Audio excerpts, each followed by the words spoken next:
Bonjour à tous, dans cette vidéo je vais vous présenter le nouveau bac 2021. Ce nouveau bac présente de très nombreuses modifications et par cette vidéo j'espère que je vais répondre à un maximum de vos questions. Première chose, le bac 2021 c'est 100 coefficients qui sont répartis pour 40%, 40 coefficients donc, en contrôle continu. Et ce contrôle continu, on le voit, il est réparti en trois grands ensembles. Tout d'abord, les E3C, c'est ce qu'on appelle les épreuves communes de contrôle continu, qui représentent 25% de la note, soit un quart, et qui sont représentées par 5 matières, l'enseignement scientifique, l'histoire-géographie, les langues vivantes A et B, et le PS. On a donc un total de 5 fois 5 coefficients, puisque chacune pèse 5 coefficients, et on a donc bien un quart du bac qui est représenté par ces E3C. Il y a également un coefficient 5 qui est attribué à la spécialité qui est abandonnée en fin de première. Vous le savez, en première il y a 3 spécialités alors qu'en terminale il n'y en a plus que 2. La spécialité abandonnée fait donc l'objet d'un examen au mois de mai de l'année de première et qui sera coefficient 5. Pour terminer le contrôle continu, il y a 10 coefficients qui sont attribués aux bulletins scolaires de première et de terminale. Les 60% restants du bac concernent les 5 épreuves terminales. Il s'agit de la philosophie, coefficient 8, du grand oral, coefficient 10, du français, coefficient 10, qui sera passé en première, il s'agit de l'écrit et de l'oral, et pour cela, on est sur des modalités exactement identiques à celles des bacs précédents. Et puis il nous restera 2 épreuves de spécialité, chacune coefficient 16, et vous le comprenez, du coup il faut choisir ces spé de façon très attentive et très stratégique, puisqu'elles pèsent 32 coefficients, 32% du bac, soit un tiers. Nous allons maintenant passer au calendrier de l'année de première, un calendrier double, à la fois orientation et à la fois épreuve du bac. Alors pour l'orientation, on aura un certain nombre de jalons très importants dans cette année de première, notamment la fin du premier trimestre et les réunions parents-professeurs à l'issue du conseil de classe, puis les salons de l'orientation et les journées portes ouvertes qui permettent de discuter avec des personnes variées, des étudiants, des professeurs, des professionnels.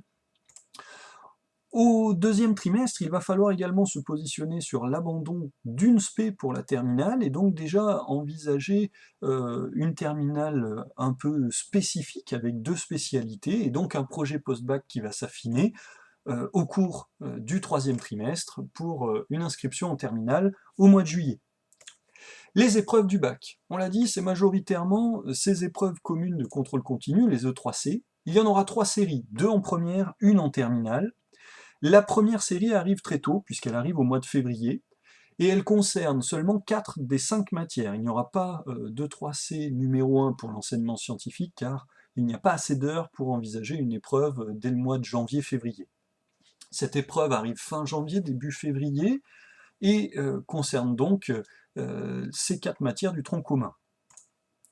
Au mois de mai, on aura la deuxième série d'épreuves de 3C, et cette fois-ci, on aura l'enseignement scientifique, et donc les 5 matières seront représentées. À proximité, hein, au niveau du mois de mai, soit la même semaine, soit la semaine qui suit, on aura également l'épreuve de spécialité abandonnée en terminale.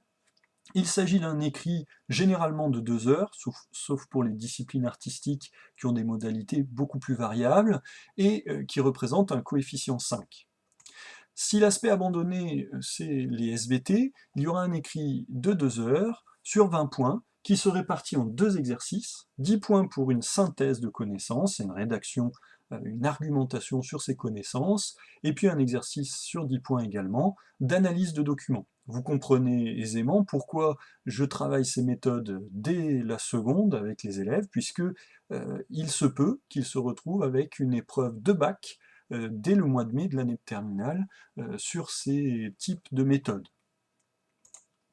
Pour l'année de terminale, l'orientation est également cruciale. Pourquoi? Parce qu'elle va voir notamment l'avènement de Parcoursup, hein, qui va permettre l'inscription et la gestion des admissions en post-bac. Et pour faire ce travail correctement, il y aura plusieurs temps forts, notamment au mois de novembre, une semaine de l'orientation, qui nous permettra de travailler de façon plus spécifique avec les élèves sur l'orientation. Comme en première, un temps fort avec la réunion parents-professeurs après le conseil de classe du premier trimestre. La deuxième semaine de l'orientation qui arrivera juste avant l'ouverture de Parcoursup, fin janvier, début février, Et puis évidemment, à cette période-là également, tous les salons de l'étudiant, les salons de l'orientation. L'ouverture de Parcoursup permettra la saisie des vœux du début février à la mi-mars environ. Donc là, c'est également un temps extrêmement fort pour l'orientation, et il faut que les vœux soient faits vraiment de façon construite et réfléchie.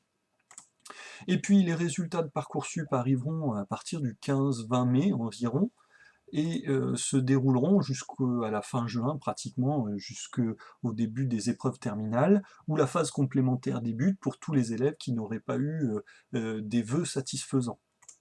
Et puis au mois de juillet, après les résultats du bac, pourront se faire les inscriptions post-bac. Pour les épreuves du bac en terminale, on a une troisième série de 3C qui comporte les 5 matières, qui se fait au mois de février-mars, un peu comme en première donc. On aura aussi au mois de mars des épreuves pratiques qui concernent certaines épreuves de spécialité. C'est le cas dans les disciplines comme SVT ou physique-chimie.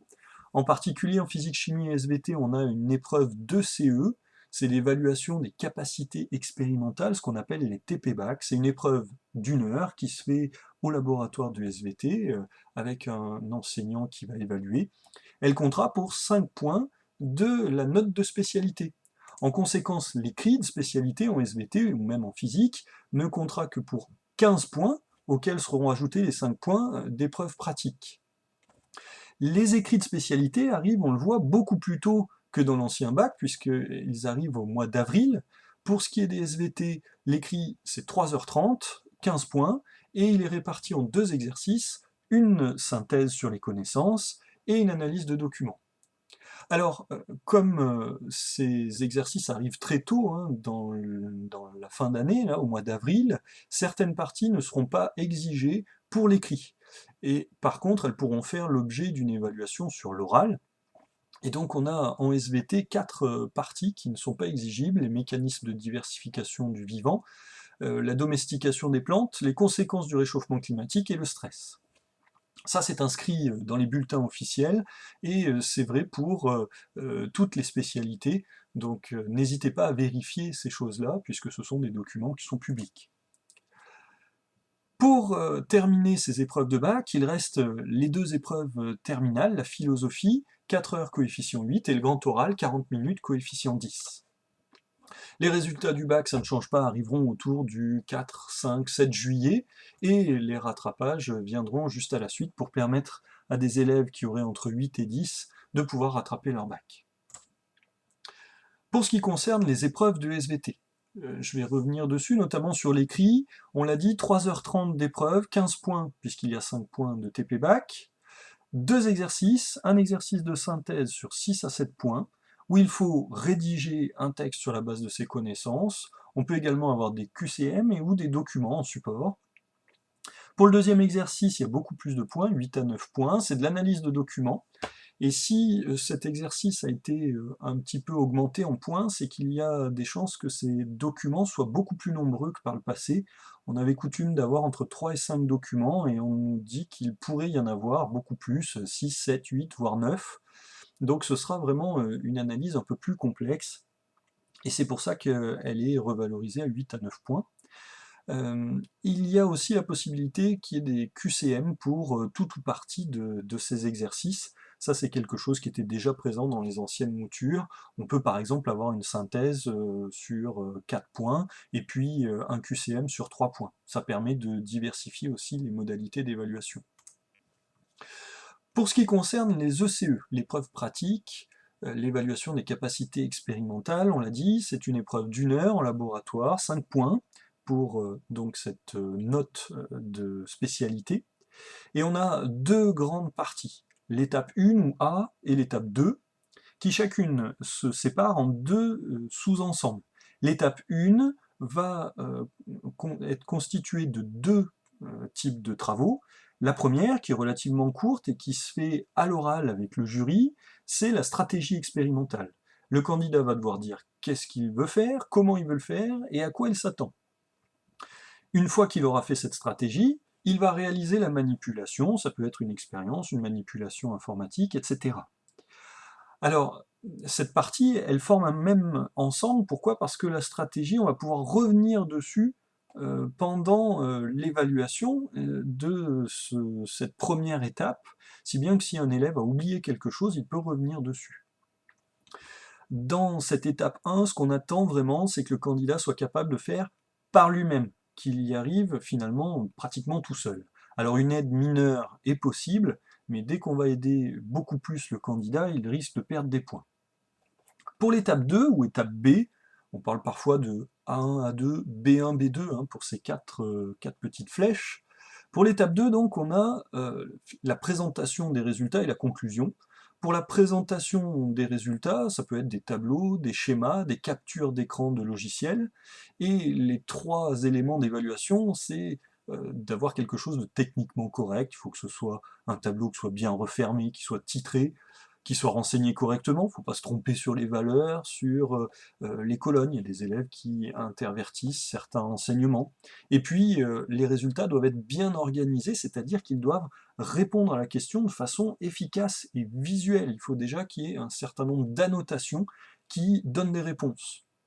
Et puis, il faudra ajouter à cette présentation des résultats une conclusion, un texte, donc, qui se structure en 3 grandes phrases. On a vu que, qui donne des valeurs, des descriptions précises. Or, on sait que, on se base sur les connaissances, donc, et on tranche par rapport à la question scientifique qui est posée.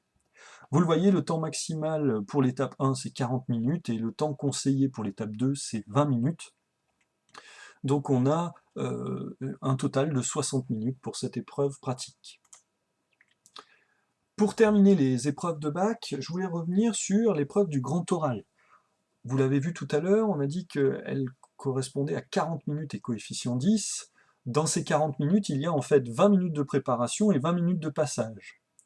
Et donc, dans les 20 minutes de passage, on a 3 grandes étapes. La première étape, c'est une présentation orale en 5 minutes qui se fait face à un jury de 2 personnes, qui se fait généralement debout, sauf aménagement et handicap, bien évidemment. Et elle va être une présentation d'un projet qui est souvent en rapport avec les spécialités, mais aussi avec, pourquoi pas, le monde de l'entreprise ou des projets post-bac.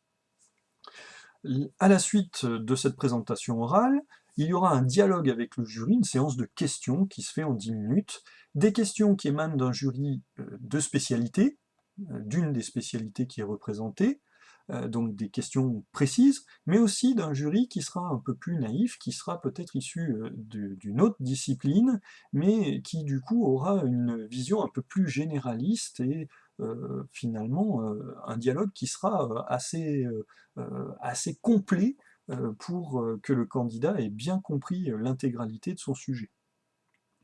Et puis pour terminer, on aura une dernière étape qui est un nouveau dialogue avec le jury, mais cette fois-ci sur le projet professionnel et l'orientation. Alors on le voit, pour l'étape 2 et 3, la phase de dialogue peut se faire assis ou debout, suivant les éléments matériels qui sont disponibles, et suivant la volonté du jury également.